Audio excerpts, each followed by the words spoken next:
Hey guys, it's me. We're at the zoo. Draxton, say hi. Hi. We're at the zoo, and I thought it would be funny to share this. Hold on. It says, you're gonna eat that. Cultures around the world eat insects as a part of their diet. Look at the cockroach pizza.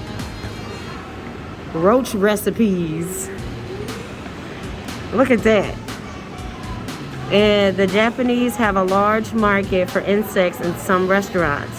If you order items such as semi, you will get fried cicadas. Ooh, and boiled wasp. Wow, that's gross. Different cultures, different food. Pollination services of bees. Lunch without pollination service of bees. So because of bees, we're able to have burgers and lettuce and tomatoes and french fries and a shake. Without bees, we would just have bread, no meat, no shake. So, thank you bees, because we like food.